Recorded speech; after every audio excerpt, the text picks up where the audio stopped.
And we're back on another exciting episode of Starfleet Boy, where we have a casual and informal conversation about Star Trek. That's very interesting. Today we're focused on Star Trek the original series, and we're talking about sugar and spice and everything nice. No, that's not the name of this episode. It's what are little girls made of? And that's the answer that used to be on Netflix, though. The warnings for the series are sex and fear. So little girls are made of sex and fear.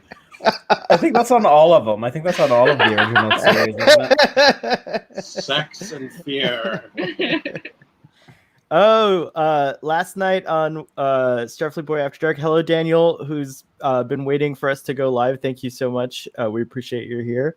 But last night I did Humbert. I did my only few people have seen it up until now, but I did my Palpatine impersonation. Oh, I'm told it's good. I don't know. It is very good. It is very good. It was too good. Will you do it now? No, I don't want to see it again. That's scary. No, it's too much. It's too much. It's only for After Dark. It is indeed. So we're here to talk about this episode. I watched it again. I've watched this episode 3 times, which I'm surprised at myself for. Did we just get like kissies on the air? No, I was whispering in his ear because he can't hear what I say on air with the headphones. I can't hear her, so just take one off like this. Look. Oh my gosh, it's magic. Oh, it's magic. Oh, jeez. I just hate these headphones, man. Just do one I off. hate that we all wear headphones. I want to be headphone-less. We're not there yet. Soon, when we get to our Star Trek Voyager discussions, technology will have caught up with that. Wonderful. Who wants to do the episode summary? Who's got the gumption today? Come on, Humbert. Me? Yes, I'm volunteering you. No, you don't want me to do the summary, trust me. Yeah, yes, you and Emma, the Disco Dissers, give us a joint summary. The Enterprise gets to a planet, and part of its routine space patrol. Nurse Chapel, her fiance, is there. Her former fiance. Hanging out in a cave, right. And, Dr. Roger Korby. Dr. Roger Korby. Played by Michael Strong. May he rest in peace. May he rest in peace. And Kirk and Chapel beam down. And there's some pretty rocks. Very pretty rocks. And then Lurch from the Adam Center shows up. Mind you, Dr. Korby's been missing for many years, so they were surprised that he's down here on this planet. And they used to be engaged, Chapel and Korby. You know what? I think I should just do the summary because you guys are not into it. All right, so Nurse Chapel finds out that her former fiance, Dr. Roger Korby, is still alive and on this planet that they were just doing like a routine space patrol on. So there's this whole mystery. And so Dr. Korby says, please, only you, Captain Kirk, are to beam down to the planet. And it's kind of weird, but, he accepts because it's Dr. Korby, who's super famous. Apparently, he's like the pasteur of this time period, according to the dialogue. Archaeological medicine. Yeah. That's kind of a cool thing. Archaeological medicine. Is that a real thing today? No, right? I'm not sure. But anyways, Kirk agrees to go, but only with he wants to add Nurse Chapel. And when Dr. Korby realizes it's Nurse Chapel or Christine, he's like, oh, of course, both of you come down. So they go down to the planet. But what was it? Oh, yeah. So for some reason, Kirk's no one's there to greet them. So Kirk's like, oh, let's get the first 2 red shirts to die ever in Star Trek to beam down as well. So they beam down 2 security officers. Oh. We froze. Did I just lose you guys? Yeah, they beamed down 2 security officers was the last thing we heard. Oh wow. Okay. Sorry for the technical difficulties. I'm not sure what's going on, but anyways, those are the first two red shirts to die, and they start exploring, trying to look for Dr. Korby, and immediately things go foul, and Dr. Dr. Korby does not appear. Oh, someone dies. Dr. Korby, one of the red shirts dies.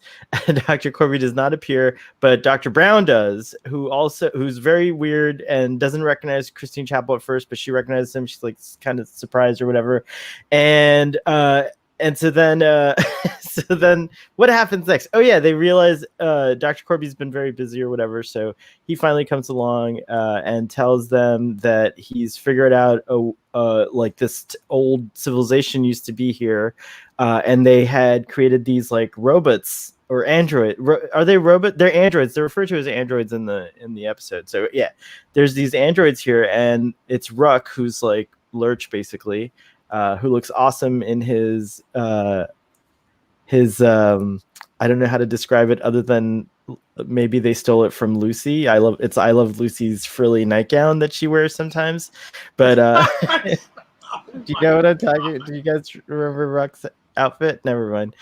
Yes, but I wouldn't call it Lucille Ball's frilly nightshirt. It did. It looked like, hey Robbie, welcome. We had some kind of technical glitch because it went from like a few people watching to 0. I disappeared, so I don't know what that was. I apologize, but it looks like we're back up and running.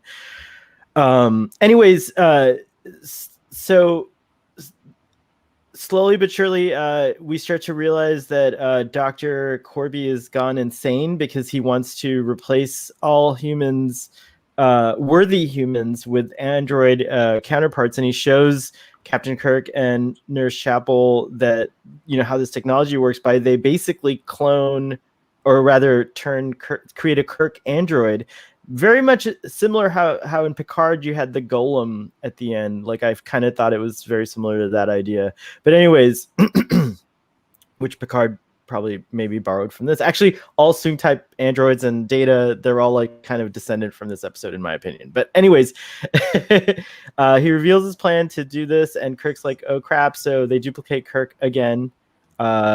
We had a duplicate of him in the transporter. This is his second duplicate. This is his android duplicate. And Kirk, being so clever, realizes that if he says something unsophisticated about Spock, that Spock will know that it's not the real Kirk. Somehow he knows that phrase. He gambles that the android will subconsciously say the phrase "you interfering Vulcan half-breed" or whatever it is. I can't remember exactly.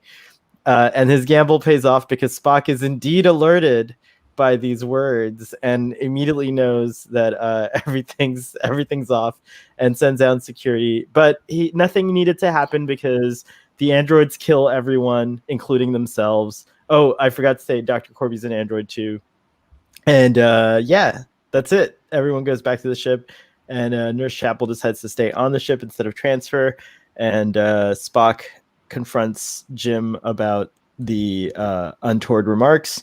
And Jim just says, I'll be more careful next time. Oh. Was that a good summary, Father? That was good. That's the best one you've ever done. Hands down. 10 out of 10. I don't like to give rankings, but I'll rank that one 10 out of 10. We have, by the way, we got lots of compliments from Daniel CEO about last night's Star Trek Starfleet Boy After Dark discussion, and he's got some questions already for us, which is my two questions starting off is: one, how do you turn archaeology into medicine? And two, is it physically possible for a bottomless pit to exist on a planet? Those are two good questions. I didn't realize it was a bottomless pit. Was it a bottomless? I mean, it was a bottomless. That's what Dr. Brown says when Kirk is like, is there any way he survived? And Dr. Brown's like, no, dude, it's bottomless. Then wouldn't he still be alive for Yeah, he would just be time. falling. Yeah. He'd just forever fall, which Like is in Bell basically too, I think when you hear him scream, he's just like screaming until he's like out of earshot, but he's still falling and screaming like the rest of this episode. Well, eventually I guess he'd reach terminal velocity pretty quickly. Oh, okay. Like, so he would die from like true. just falling at such a high speed. But It- I guess the pit would bottomless have to- means that it goes all the way down to the core, or No, actually, the pit, to be truly bottomless, it would have to be a pit that's connected to a singular, or it could just endless tunnel of falling death. it could like have like an opening on the other end of the planet. It just falls into space. Yeah. Well, or he could just come back. At that point, gravity would pull him back the other way, perhaps. And All then it right, would this is fall too. back into the. He would just be going like back and forth, but eventually he would stop in the middle.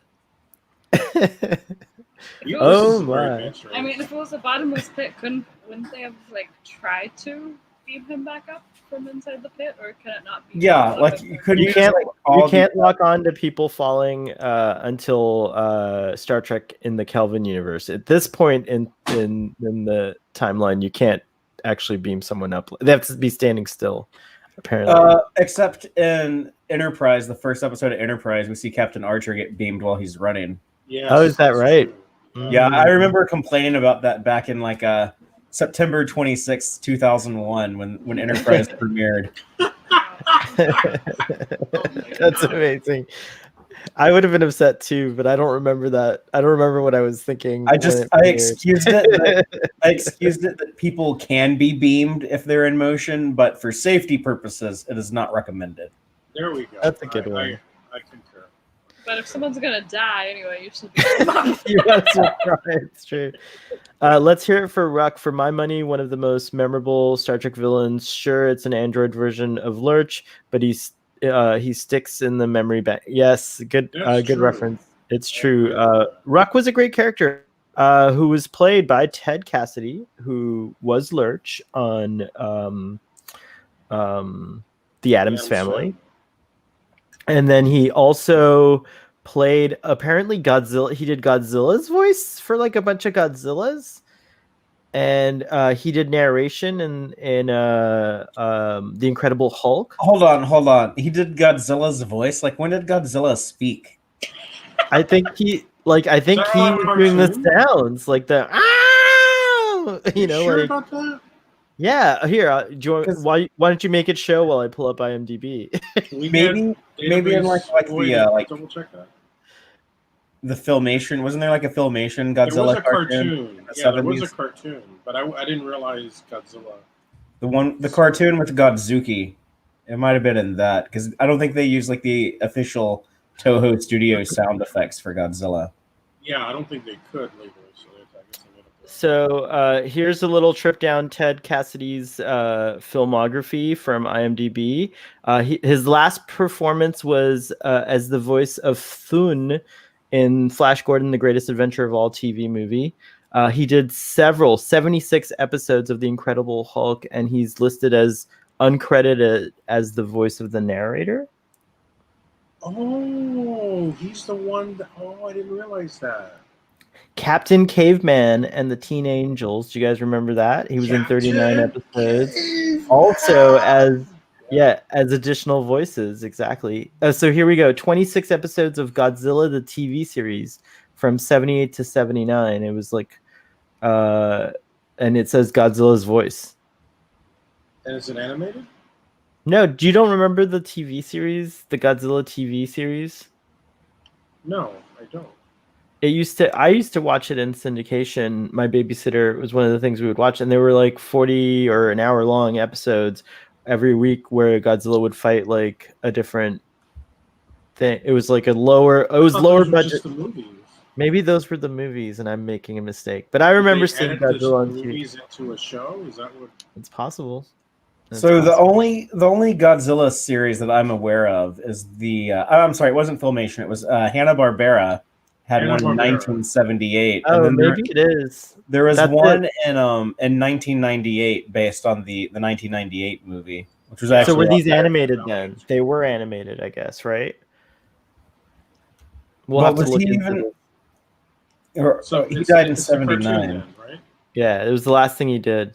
Among the last things. Okay. Did I put that he died in 79? Because yeah, but This Godzilla cartoon was on like at that time, but he could have recorded it before he died.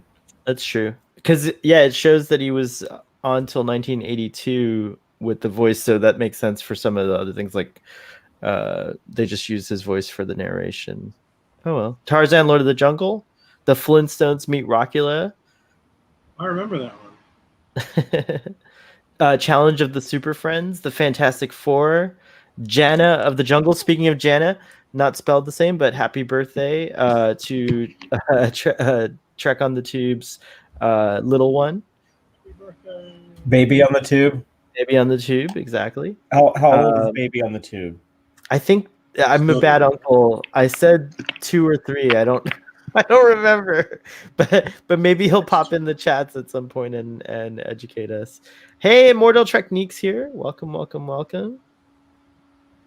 So anyways, we just went through Ted Cassidy's roles. That was a nice little feature for Ted Cassidy. He deserves it though. So what did you guys think of Rook? Oh yeah, that was one of the highlights of the. Every time he would pick up Kirk and throw him. Yeah. How many concussions did Kirk? By the way, it was impressive. He did throw him like he was a rag doll, didn't he? Like it's just like tossed him across the room. That was pretty impressive. I like his dialogue. Yes. I like the long ago and the before time, the old ones, all of that stuff. Before your son burnt hot. That's right. That's right. It was really good dialogue. He was at least. So did they establish how old he might have been? Do you guys remember if they said how old Rook might have been? Yeah, it was before. Like he couldn't even remember how many centuries had passed. Where he was just down there alone working the machines. Let me ask you what in the episode when Korby briefly talks about how he's dying. Could you guys get a little sorry to do this to you. Could you get a little closer to the mic? Sorry. There we go. Korby is talking about how he's dying and he's lost his legs and all that stuff. Is the implication that Rock finds him and helps him? Like that the whole that's what I got from it. Story of how he survived and managed to duplicate himself as an android is left very it is implied that that's what happened. He said, when I got here, I found that they were still. So Korby arrived and they were still. By the way, your input might not be set to that microphone. Just saying, but don't worry about it too much. If you know how to change it, that's awesome. Starfleet Boy is all ADD. Sorry, but the implication is that Dr. Korby, something changed. Say hi. Hello. Yeah, it's Can better. You hear us now? Okay. Yes. Somehow it's better. Yes. She changed it. Oh, look at that. What a difference. Oh my God. Sorry, audience. I didn't know we had all that going on. The implication is that Dr. Korby arrived with his team, or by himself. I couldn't remember, but I'm sure with a team, and something happened. There was some sort of catastrophe, and when they already arrived, I think he had already reprogrammed Rook at that point to be like more of a protector / whatever servant robot. And I don't know, was Andrea the android already existing, or did they create her after? That's the part I didn't. I think that was one of his creations. All the other androids look more human, whereas Rock looks more alien. Remember from reading about this episode in, I think it was the Star Trek Compendium earlier this month, that there were problems with the script or something like that. I can't remember. The script was by Robert Bloch, who but Gene Roddenberry had to come in and rewrite it during filming because there were some problems, and they went over budget on. They went over on the days of filming on this one as well. So there were some issues, and I see it reflected actually in the things like that. Like I don't think the episode actually does a good job of explaining some of those things, but at the same time. I don't mind filling in the gaps with my imagination. I think they ended up coming up with something that was really interesting at the very least. But anyways, so he's in some sort of accident, and Rook saves him, and instead of doing what they did with Kirk, they actually transferred his full consciousness into the new android and let the body. It's exactly what happens to Jean-Luc Picard in Star Trek Picard. Basically, I was going to bring that up. Yeah, There's strong similarities, and I Yeah. think that maybe we see you, Michael Chabon. well, maybe like Bruce Maddox and Soong were using some of this Korby android technology from this planet. Yeah, I forgot where I saw that in the episode they called them brown androids, and I'm not sure. Like, so they would be brown type androids, maybe. I don't know, but anyways, yeah, interesting, different way of. I thought it was cool that the android wasn't built per se, but like through this centrifuge, like this like blob of, goop and mud and whatever it was, like this blob of goo turns into a full android with circuitry and everything like formed. It was a really kind of fascinating thing with the machine itself. I thought was also interesting. Well, it's very much like a golem. A golem is made out of clay, and this seems very I guess you can call it biomechanical. So it kind of reminded me in a way of the androids you see in Alien. Oh yeah.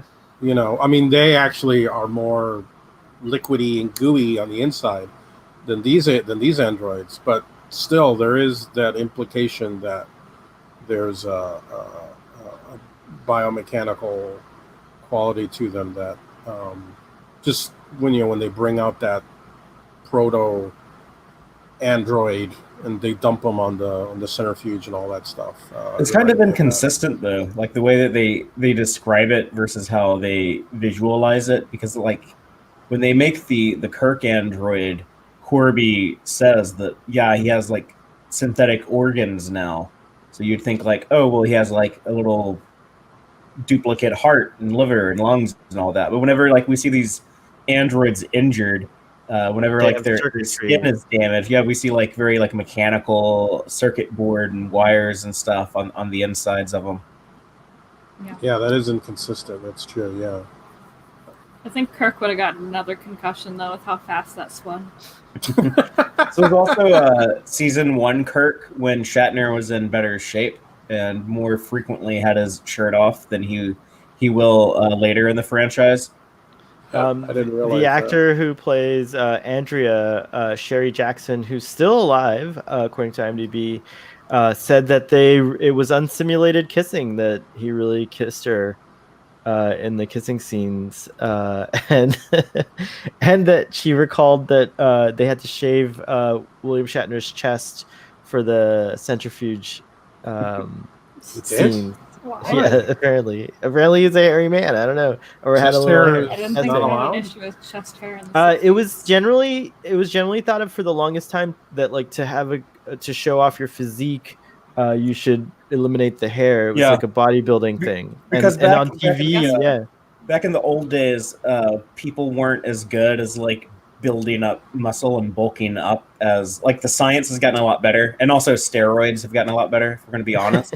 So to create like that, like like Greek god, really like masculine muscular physique, that's like they would like shave chest to kind of like show off some more depth of muscles. And also like if you watch like a lot of like older shows and movies and stuff, a lot of times when like you have like a strongman type guy on screen, it's normally just like some like tall broad guy in like a tight shirt or something. Like they didn't really have like the bodybuilder physique was kind of something like didn't really get common until probably like within the 70s. Yeah, I guess chest hair wasn't until the 70s. yeah, chest hair made a comeback in the 70s.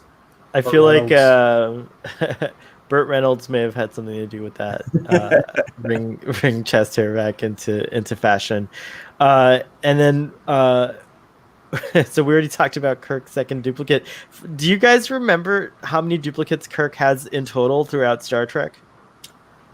I guess the last one would be Star Trek 6. There's three. There's three. Okay.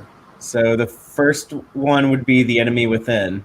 Right, and then it would be this one, and then I guess That one, right? I'm trying to remember. There's no more duplicates, right?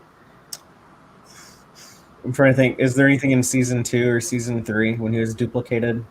I can't recall. Does Mirror Kirk count in Mirror Mirror? Oh, I guess yeah. Oh, that's Mirror true. Kirk, Yeah. Mirror Kirk would count. So yeah. Oh, and then I don't know if it counts like in Turnabout Intruder when they do the body swap, the Freaky Friday body swap. No, because it's Okay. It's a body he just swap, not a swaps, twin, not yeah. a duplicate. Yeah. Yeah. They don't Okay. duplicate the Yeah, body. there's never 2 of them.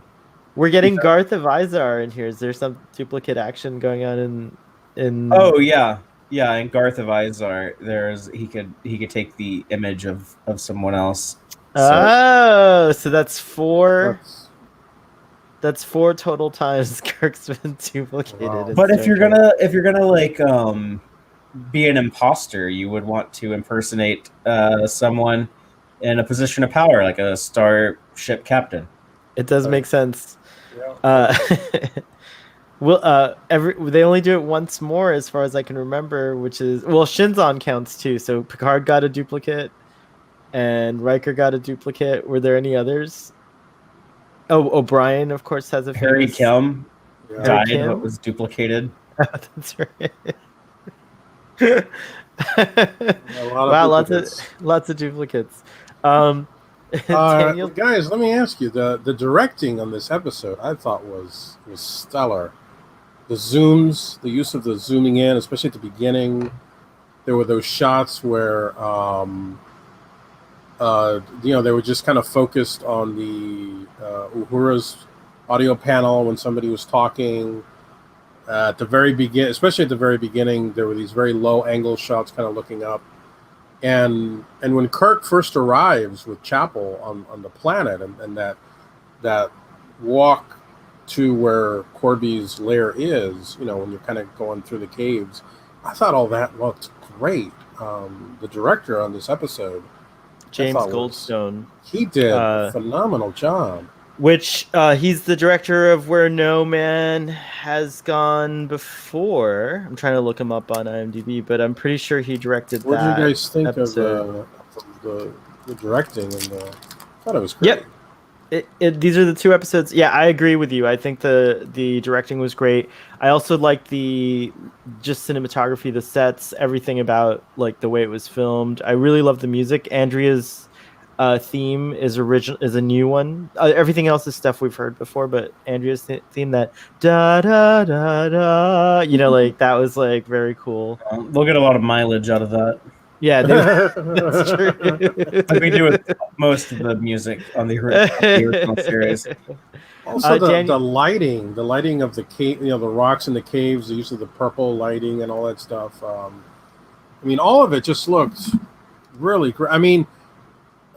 I know it. I guess it's of its time, but I do miss the color palette of the original series. Next Generation certainly had plenty of episodes that were underground and used they always used Planet Hell for whenever they needed caves and stuff, but caves never looked better than on the original series. It just looked really. I love the look of this episode, especially. They perfected the rocks in this episode. Yes. On Memory Alpha, I learned that they were looking for a director for this episode, and they loved James Goldstone so much that's why they brought him back. But then, of course, the production went over budget, and it's the only other episode he's done. So I guess they never asked him to come back. Yeah, that's a shame. I thought he did a great job. Like I said, the use of the zooms.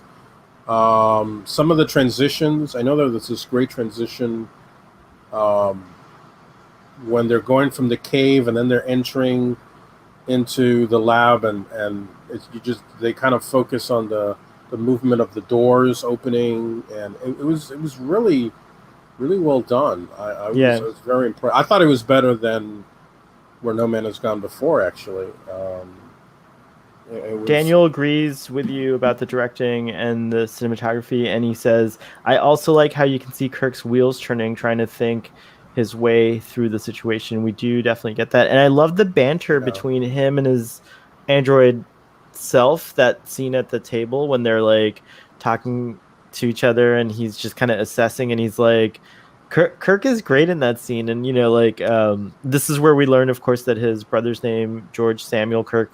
That was a question, by the way, on Question of Trek, which I'm on, and I'm hoping to get Fathery on soon so I can finally win. But today I'm on, and hopefully my partner will be great there today as well. But that was one of the questions on a Question of Trek, so I remembered that. But I forgot that Samuel Kirk had 3 children. There's 3 little other Kirks. There's a whole other branch of Kirk. There's only 2. There's just Kirk and his 2, brother. sorry.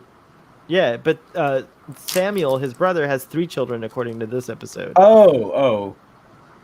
So Kirk's an uncle. Who knew? Yeah. Well, he had we see one of his nephews in Operation Annihilate. Oh, you're right. Yes. When we actually right. we also see George Kirk himself. That's right. Sam Kirk. Yeah. Shatner with a mustache on. Yeah. One more from Daniel. As a kid, I had a crush on Andrea, and might I add, this is the first instance of Kirk's womanizing. It may have been hinted at in Mud's Wound, but here it's in full play. I guess we should discuss. I don't know. I feel like he's been womanizing before, but to give Andrea some credit, her jumpsuit was on point. It's very in fashion today. It was definitely right. It's like is it called the monokini or something like that? Like, I think it's called a monokini, if I'm not mistaken. I also had a huge crush on Sherry Jackson as Andrea in this episode when I was a kid. It was like one of the highlights of this episode for me. For whatever reason, this episode never really. I didn't like this as much as like a lot of the other early original series episodes. But the things in it that I do like is first of all, like Andrea, and also like Rock is cool, and like Kirk having to be clever and kind of manipulate his way out of this, because he's kind of in trouble early on. His security team is taken out, and he has lost communication with the ship, so he really has like no resources other than his mind. And he has to think his way out of the situation. This manipulative behavior, like what he does to Andrea here, I know that it was part of that, like where he's definitely doing something on purpose to antagonize her and to force her to quickly feel emotions that are strong, I guess. It just would have been nice if the writing showed that a little bit more of that intention rather than us having to fill in the gaps. But at the same time, I guess like you have to do desperate things when you're in desperate situations. I will say though, Daniel, that like I don't give it a pass. I do think it's worth talking about, but I think that like that's not the intention still. I know that we'll get to episodes where it's honestly like personally, yeah. I don't think it bothered me as much as like other situations I've seen with Kirk, because I feel like we really don't know like if she does have emotions, and he is trying to uncover that. Like what, like can she love? Does she like have like willpower? I don't think it was. I think some of my problems with this episode are just the rules of the androids are never established. Mm-hmm. Like, are they semi-organic or are they just circuitry? We talk about how that's kind of inconsistent, and also like, are they programmed to not have emotions, but just like somehow like they develop them, or like how does that work? Because it's like she clearly does like develop some form of emotions, and yet Dr. Korby clearly had emotions. His was the consciousness. Dr. Korby, like the difference with his android was that he actually that was Dr. Korby's consciousness, soul, whatever you want to call it, right? In that android, right? But when they make a copy of Kirk, he's supposed to not have emotions.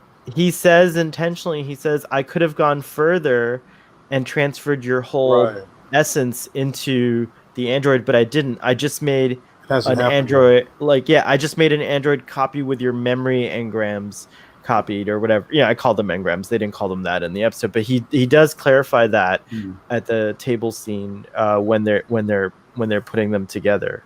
Because that Kirk clearly like doesn't have emotion when Andrea is like, kiss me, and he's like, it is illogical. Right.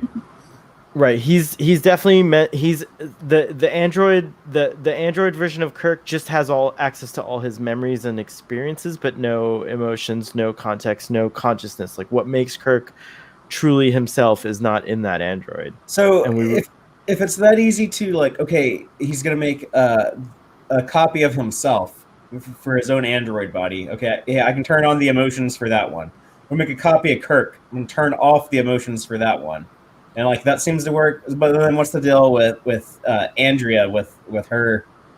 What's like her emotional status? Well, I feel that with Andrea and I guess with Rock is that they were not copies of anybody. Those were original androids. They were not based on anybody.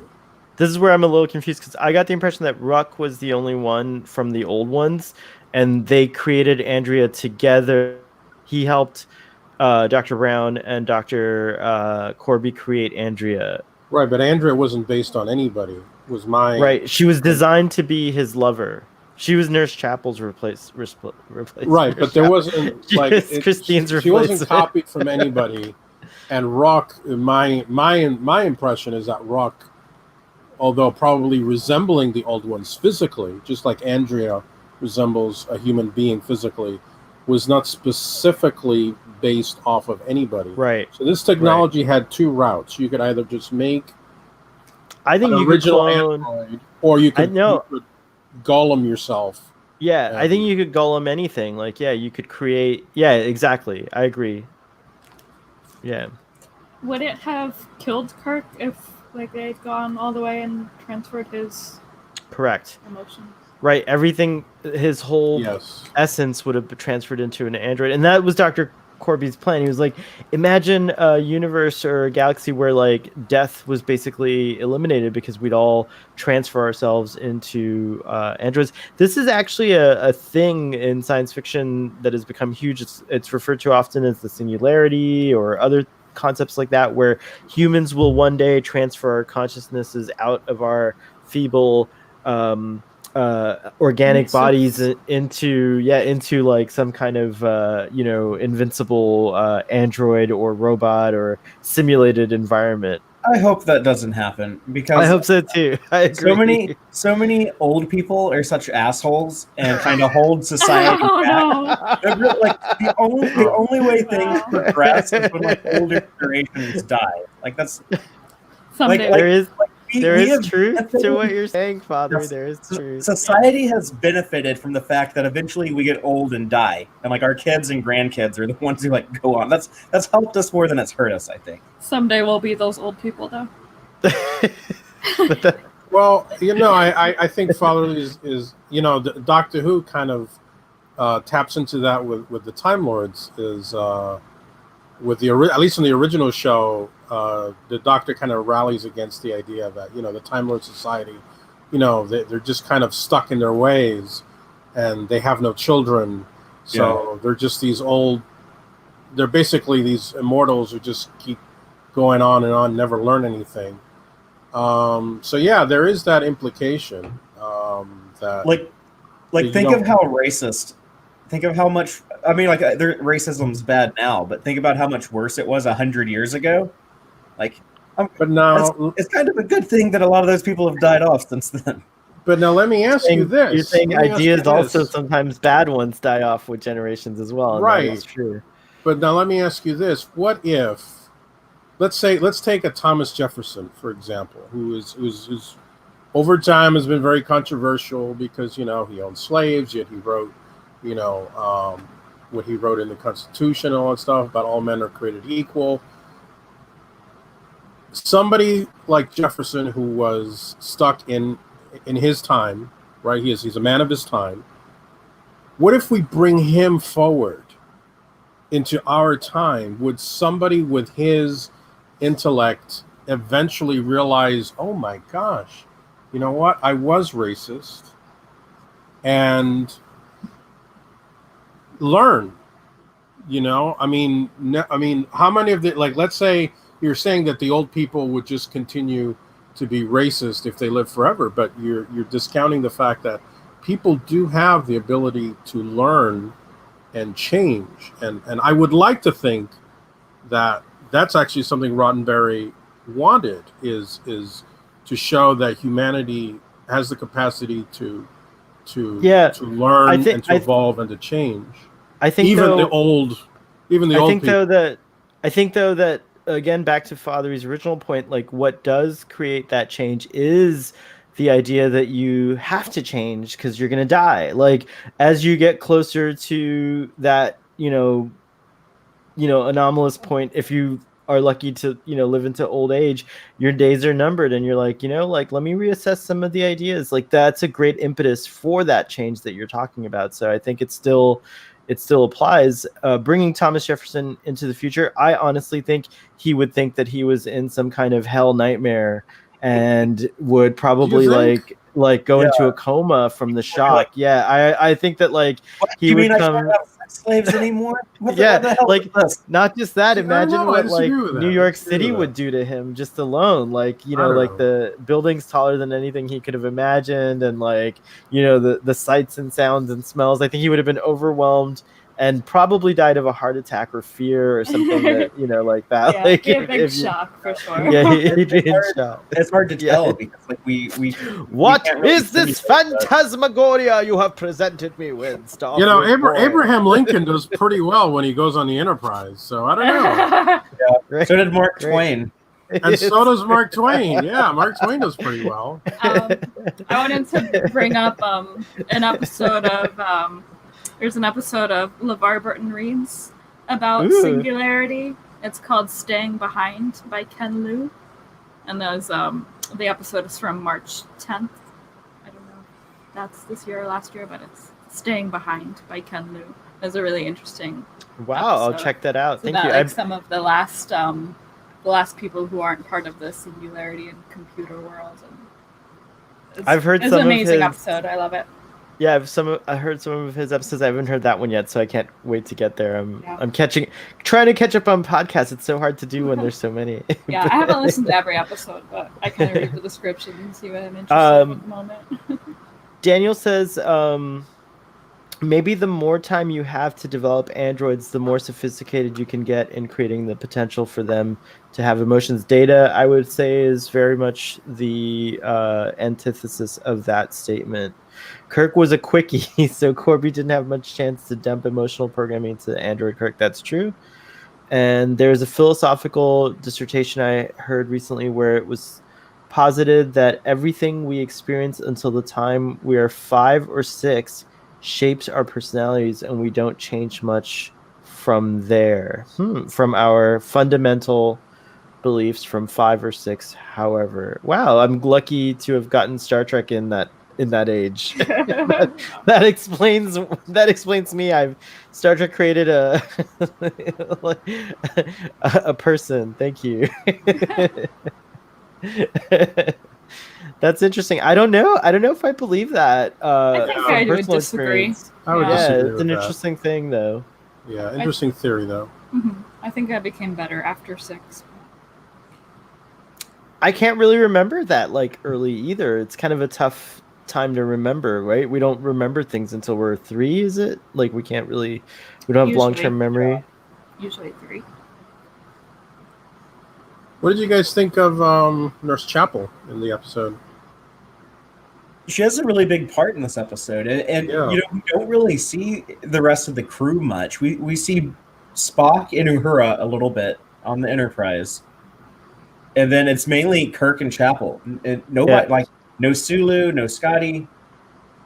I thought this was a great way to highlight Majel Barrett's performance. I think it's such a bad deal was handed to her when in one version of the pilot to Star Trek she played like a huge role as the first officer of the Enterprise, and then all of a sudden she's like relegated to being a nurse in sickbay, and it's kind of like it's a bum deal, even though Nurse Chapel's an awesome character, and certainly like Christine Chapel, again, credit to Majel Barrett that she gets to do this, but I really liked it, and here you can really see her shine. I liked a lot of the performance. You feel the pain when she's at the end when she's like having to confront the idea that her once fiance is now this demented android, you know, like that thinks. No, that ending really gets you. Also kind of a eugenicist. Yeah, he's a eugenicist. It's like it's really So what was their relationship status like going into this episode? Like they had been engaged, but he had been like out of contact with everyone for 5 years. He'd been missing. Yeah. So I think she had like decided that he was. No, this also takes place after the Naked Time when we see that she's like crushing on Spock really hard. So I guess like in her mind, she hasn't been around her fiance in years. He's probably dead, but now she's developed like these feelings for Spock. And so it's like, does she have a type? Like both these guys are very like intelligent and a little bit. She does have a type. I think she does. They're a little detached. Very interesting. That's a good connection. I agree with that. She does. It seems like Nurse Chapel does have a type. I felt that Michael Strong has a close enough resemblance to Gene Roddenberry to me. I don't know. Like I know Gene Roddenberry like was taller probably and like a little bit wider perhaps, but there's like a degree of similarity there. And interestingly enough, Michael Strong did work with Gene Roddenberry on what was his police show called, the Lieutenant. So yeah, they'd worked together before, and so I don't know. I thought that was cool. I wonder. We can't ask any of them now, but it would be nice to ask Majel Barrett if she saw the resemblance in Michael Strong as a scene partner, and if she thought of good old Gene Roddenberry. We gotta keep in mind the like behind the scenes drama at the time that is it like, this during this season the Nichelle Nichols thing? Oh, did I tell you that? No, I heard about. I think the doctor broke that to me one day. No, but at this time, like Roddenberry is married to another woman, having an affair. Oh, that's Barrett. Oh no, I didn't realize that. Might have been one of the reasons why NBC was like, we don't like her as number one, because they might have known like, oh yeah, like that's like the showrunner's side chick. Oh, she's his what do you call that today? Your side piece? That's Gene Roddenberry's side piece. Oh my goodness. I mean, like he always said it was like because, and it might have been like the sexism also that like, oh, they don't want like a woman first officer. Yeah, but no, there was a lot of that too. But I just think again, it was good to see her highlighted. That's so sad though. I didn't realize all that was going on I didn't realize they weren't together at this point in my brain. Yeah, but not the way I thought. Yeah. I think it was like right after the original series got canceled that Roddenberry divorced his wife and then married her. Gotcha. Okay. And so that's funny because his kids are in the next episode in Miri. Gene Roddenberry's children are in Miri. Children from his first marriage? Yes. Yeah. But I didn't realize. I, for some reason, conflated and thought they were all of them were Majel Barrett's children. No, I don't know if he had. He didn't have kids with. I didn't think so. Yeah, I thought his daughters. Rod. No, it's his daughters. Hold on here. Eugene. There's what? It's Eugene Roddenberry and. Yeah, Eugene Roddenberry Jr., but he goes by Rod Roddenberry. Right. So it's Darlene and Dawn Roddenberry are the daughters of Star Trek creator Gene Roddenberry, and they're both in the episode Miri. I didn't know that. Yeah, I learned something. I thought her performance, especially at the end when Corman basically commits suicide and kills Andrea. You really feel. Because at that moment you realize, she's just in less than 10 minutes, she's realized that Corman is an android. Korby. I'm sorry. Korby is an android. After getting him back, he just came back from the dead. Right.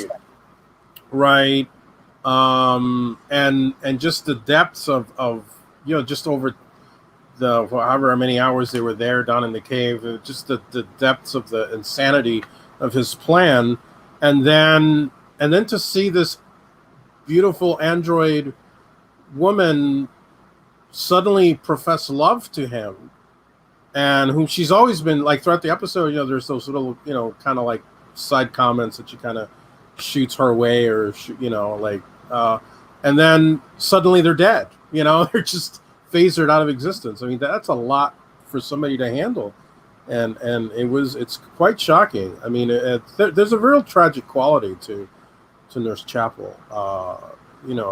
By the end of this episode, you really feel bad for her, what she's gone through. I mean, I almost imagine that, like you were saying, this guy went missing, and maybe she just kind of like ran off to join a starship just to kind of run away from life in a way, to just kind of help deal with the fact that her fiance went missing and nobody knows where he is, and then to have this happen, it's tragic. That's true. Daniel says, I love when Korby is outed as an android and Chapel asks, are you Roger? And then Michael Strong, Korby chews the scenery very well when he has the breakdown. It's true, trying to convince everyone that he's still Korby, even though he's synthetic. Do you think at the end of Picard, Jean-Luc will have a similar breakdown? Because God, I hope so. No, just kidding. Sorry. He phases out of existence. One can only hope. I wanted to talk about another similarity between Data or androids, this ability that they have to do impressions of people. Like, did you guys think of Data? I thought of Data when Ruck was doing all the impressions of the different voices. Yeah. I didn't think of that, but I did think of, is there any way to tie the old ones that built these androids and then were wiped out? But like, is there any way to tie that into like the Zot Vash stuff from Star Trek Picard? I think there is. I think there is. So according to Ruck, although I think they're all basically, since they were all pretty much exterminated by androids, it would be really interesting to find out if the old ones are the reason the Zhat Vash were formed to eliminate synthetic life from the galaxy, is because they heard about this like tragedy. I don't know, there is something to it. And that term "old ones," that's a very like H.P. Lovecraft type term, and the writer of this episode, Robert Bloch, he was like a huge Lovecraft fan as a boy. Robert Bloch would like write letters to H.P. Lovecraft because that was like his hero. It was like his favorite writer. They corresponded. And I didn't realize that. Wow. Yeah, there's also like some Lovecraftian influence in the other episode he wrote, The Wolf in the Fold. Now this is Robert Bloch who wrote Psycho, right? Yeah. Yeah. I didn't realize that. That's cool. I didn't know that. Very interesting. I think there point is out a tie-in for sure. I wanted to point out that Star Trek has featured the two Lurches from Adam's Family. We had the original Lurch here, and the Next Generation, of course, has. Oh, good. Good connection. What's his name? Mr. Hom. Mr. Hom with Michelle Barrett. So yeah. I forgot that. Yeah. I totally So forgot Majel that. Barrett did scenes with both Lurches. With both Lurches. Right. What the heck? Why Yeah. is that not like a bigger deal? Crazy connection. Who was the tallest Lurch? I think it's Ted Cassidy, isn't it? Ted Cassidy kind of hunches over in this episode a bit. Yeah, there's a lot when of he's that. at his full height, he was just so imposing. I mean, my God. But I think, he definitely had a bit bigger physique. I think. Yeah, he was 6'9". He was 6'9", and how tall is? I can't remember his name. He was in Dr. Sleep. He's the old guy. Remember? Emma's like, no. Have you seen the newer Addams Family? The movies with Raul No. Julia? Not that I remember. No? I think it's Oh, really? a long time ago. Oh, we gotta watch those. See? Those are good. Well, the first one. I don't know if the second one, but I just watched the first one again a year or two ago. isn't it good? Yeah, but I liked it more as a kid. It didn't quite live up to the memories I had. I mean, I the have original's the original. I love the original, but Raul Julia as Gomez, and Angelica Houston as Morticia. I thought, wow, Okay. they're very well cast. So the new Lurch, I say new, the Lurch Right. from 30 years ago is 7 feet tall. So he's 3 inches taller. Really? Yeah. Wow. That's amazing.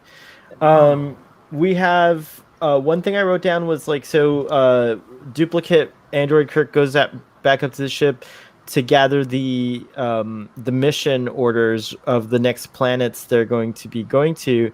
And so it's interesting to me that they're in a safe and that they're on paper. Like the orders are on actual I didn't even realize Little that. cards, yeah. they're on paper, like printouts. And I wondered if this is High a way you security. could kind of, well, yeah, but I wondered if you could give Star Trek Discovery a little bit more leniency, because a lot of people, like didn't like the whole AI plot with Control being this dominant thing that, like now, was taking over missions and things like that. And I wonder if these kinds of things weren't instituted to prevent that kind of deception from a computer from happening ever again. So now you have special like contingencies that Starfleet does operationally just to prevent from ever being infiltrated by a robot or android, or even just like a computerized consciousness, But or AI. in order for that to work, that means the computer must never interact with the paper. Right. I And assume the paper. I mean, are you saying they're actually sending couriers, like with I think they the meet. papers, They go. with the They orders? they're on their space patrol and they stop at a starbase, and for somehow they have like a secure way of printing out these orders, and they physically hand it. I don't know, that might be too elaborate. I don't think the doctor's buying it, but I saw it as like like an interesting way to explain why things are different in the original series than they are in Star Trek A Discovery. Space Pony Express. A Space Pony Express. That's what they need. That's right. Yeah, it's called retroactive hacking. Exactly. In fact, in cybersecurity, I work a little bit in that thing. Like ultimately, the joke we make is, you want it to be safe, don't put it in your computer. Write it on a piece of paper. There we go. That's true. That's It's gonna absolutely be. If you put it on the computer, it can be hacked, or it could be on the internet. So it's an interesting. That kind of just reminded me of that. They have bicycle messengers. Daniel says that bring the orders Space to you. Space Space bikers. bikes. That'd be cool. Yeah, go ahead. Oh no, were you gonna say anything else on that subject? No, not on that subject. No. Go ahead. I was thinking about how, I kind of agree with Fatherly, where this is not an episode that, if you were to pick all your top 10, it's a very good episode, but I think one of the, I don't want to say it's a drawback, but the fact that it is only Kirk and Chapel, that you don't have the regular cast really involved. You don't have Spock, you don't have McCoy, you don't have Sulu or Scotty. It's really a very Kirk and Chapel centric episode. I feel like my favorite episodes tend to be the episodes where you kind of get the whole gang, or at the very least you get the big three of Kirk, Spock, and Bones. And this episode is definitely a Kirk episode, and you hardly get anything of the rest of the crew. So I guess in a way it makes it sort of atypical. And even though I think it's a very good episode, for me, I enjoyed the episode. I think it's a very good episode, but it's not a favorite, because at the end of the day, I do like seeing everybody, the gang, Spock and Bones, and, Sulu at the helm and all this stuff. So that would be the only drawback, but it's not really the fault. I don't want to fault the episode for that, but I think that is a reason why I don't rank it as a favorite. But I think it is a good episode. It's like I said, I like the directing, the production design was very good. The guest cast is strong, now, and the other thing is the idea. There are certain things that are kind of left unsaid with the nature of the androids and their emotional development, how all that is happening. What really happened to the androids and the old ones? That would have been nice to know. Would have been nice to know more about that.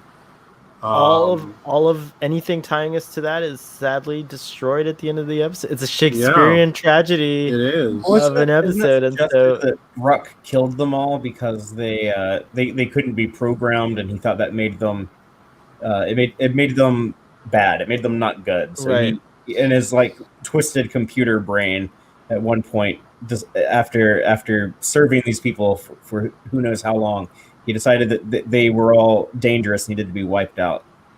Like a little like Dune, Terminator. Yeah. I mean, in Dune, that's what happens. Right? Welcome to Trek Lad. Very cool. Trek Lad. Yeah, I can't wait to go watch the 2 to Tanagra stream.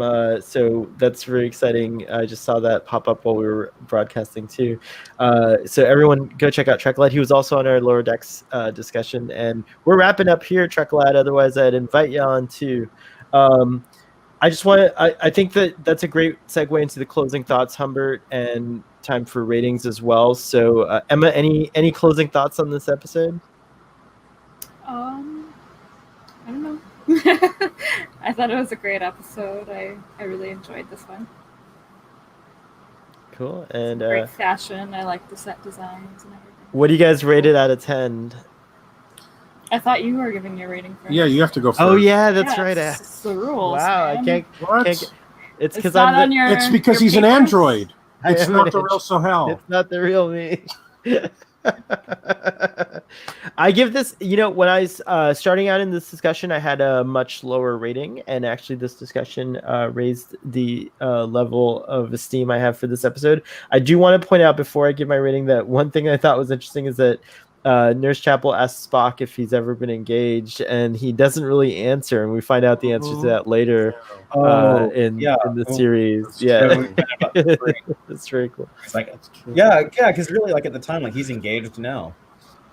Right. Overall, this episode, from when I was a kid, I could remember Ruck and being really cool. Thinking of Ruck as cool. I also thought androids were cool. Like, this episode definitely sparked a lot in my imagination as a child. I've always been fascinated with androids and robots. I'm not sure I would make the decision to transfer my consciousness into an android. No, that's a lie. I definitely would. Yes, you would. I know you would. I definitely would. Can my android body be in like better shape than I? Can it be like? You can give me whatever you want. 19? Can I like make like a copy of like that body and go into it? You can do whatever you want. You can do whatever you want with your android body, but what happens to your soul? Does your soul go there or Does not? your soul go there? I think this episode could prove that there's something magical and special about being biological and having a consciousness, and it just can't be replicated no matter how hard you try or transferred. I think Star Trek Picard will prove that that's wrong, and so we'll normalize android bodies, and we won't be afraid of them anymore, and we'll definitely all be going into our golems pretty soon. That's the message I get from it. Anyways, I give this episode a 7. Wow, I think I'm gonna go higher. I actually give it an 8. Me too. Daniel also gives it 8.5. Andrea, so we get that. We get that. What about you, Father? Take us home with I'm gonna go a little lower and give it a 6 out of 10. Just, I think the episode starts off pretty strong at the beginning when there's more tension and there's kind of a horror element to it with this android killing these guys and like the mystery of what's going on. But then, like, towards the end of the episode, I don't get bored with the original series very often, but I get like a little bored with this one when it turns like android soap opera. Like, I want to kiss you, but I'm in love with you. And then everyone dies. At least it didn't last too long, because then you just shoot them. I forgot. Right. That's a great android on the next episode of Starfleet Boy After Dark. Android soap opera. We should. The table they spin Kirk on, it's like as the android turns. It's like as the android turns. Oh, I like that. I like that. That's good. We came up with we did a lower deck centric title for last night's episode, which is what are little Boimlers made of? But Daniel at the beginning of this stream came up with "Do Androids Dream of Electric Andreas?" And I think that's a good subtitle for this episode. I know I do. I will dream of Electric Andrea. All right, so and going back to coming full circle, this episode broaches quite a few debates that are also found in Blade Runner, and that's very cool. That's very true.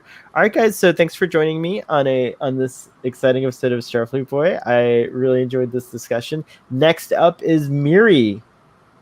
Yeah, Nirvana made a song about this episode. No wonder I hate that episode. Nirvana. Wait, next week you don't like Nirvana? I didn't know you didn't like Nirvana. Sucks. I hate Nirvana. What? Man, Nirvana sucks. Now kids can't listen to this. Oh my I goodness. just cursed.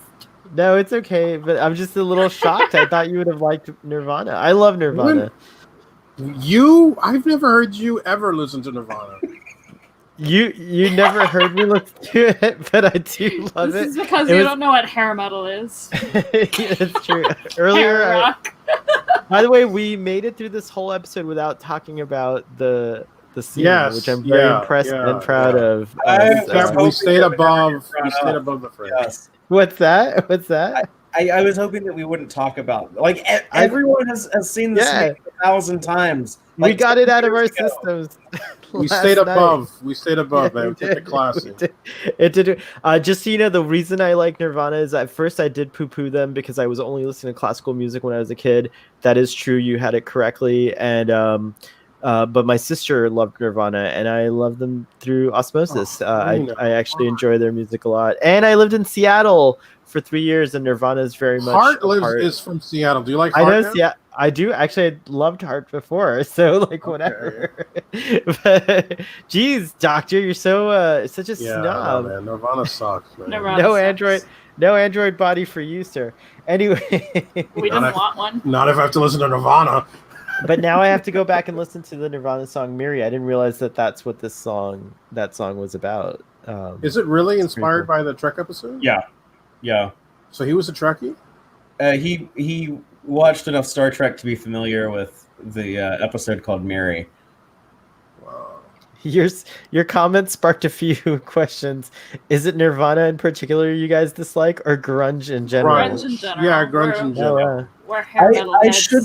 I shouldn't like grunge because I'm such a metalhead, but I think it's okay to like both if someone does. No, it's just very depressing. I was like, I mean, I hate how heads take over everything, in so many bands, Yeah, but teenagers need angsty music. It's true. A decade after Nirvana, it was. I will say the album that endeared me to Nirvana, independent of just hearing it in the background constantly from my sister, was the MTV Unplugged album where he sings some of his hits. And now I kind of want to listen to it because it's such a good album. So it's a little bit more. It's a little bit less grungy and a little bit more rock on that. What were you gonna say? The trailers for the Robert Pattinson Batman. Oh, that's right. Yeah, they do. Nirvana and that.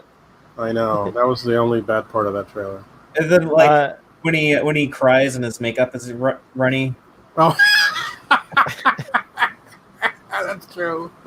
This is the Nirvana Batman. Nirvana Batman. Oh no! I'm gonna start an argument with Daniel's comments here and say that Nirvana is not rock, and we're gonna stick with Jay Giles. Wow, love you, Starfleet Boy. Thank you, Shishan Girl. I think I'm saying that right. How would I say that? Shinzon.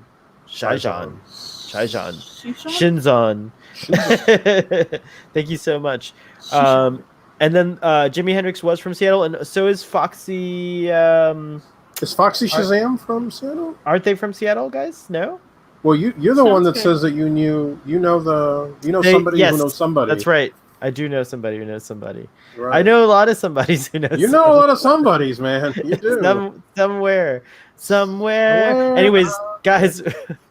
We're now just we're not the audience doesn't like it when we don't talk about Star Trek, so All right, let's go. Let's go. So Bye. we'll agree to disagree on Nirvana, and we'll say live long and prosper. Ooh, I said it right. And we'll see you